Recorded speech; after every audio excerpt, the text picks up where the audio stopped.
કે મિત્રો ગિરનાર ચડવું કે એટલું બધું મુશ્કેલ નથી કે હવે આપણાથી ન થાય. 60-70 વર્ષના સિનિયર સિટીઝન લોકો ચડે છે. આપણે તો તરવરાટ ને હોશથી ભરેલા છે. હજી આપણે યુવાઓ છે એટલે અત્યારે ઘણી વાર મિત્રોને ક્યારેક કહીએ તો એમ કે યાર હવે આપણું કામ નથી, તો શું શરીર આપણા એટલા બધી ધ્વસ્ત થઈ ગયા છે કે આપણે ગિરનાર પર્વતે ચડી ન શકીએ? આવું હોય નહીં સાહેબ. પડકારો સિંહ જેવો હોવો જોઈએ. આપણે ત્યાંના લોકો છે બેઠે બેઠે ખવાય પૈસા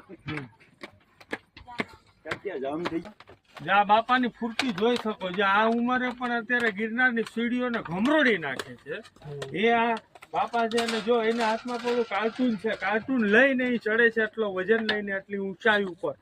તો હવે આપણે તો શું છે, એમનાથી અડધી ઉંમરે નથી તે છતાં પણ થાકી જાય છે. એમ થોડું ચાલે યાર. સિંહની ગર્જનાથી સવાર પડે છે. સોરઠની ભૂમિ છે આ.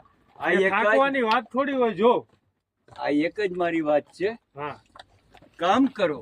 હા, પહેલા આપણો પરિવાર, આપણો સમાજ, પછી નવરા થાવ તો બીજામાં જાઓ. ઘરે કામ કરો, 5 કાવડિયા કમાઈને ઘરમાં જો, ભગવાન ન્યા આવે. બધા ખોટા ઘર છે. હા સાચું. જો ચાલો રેડી.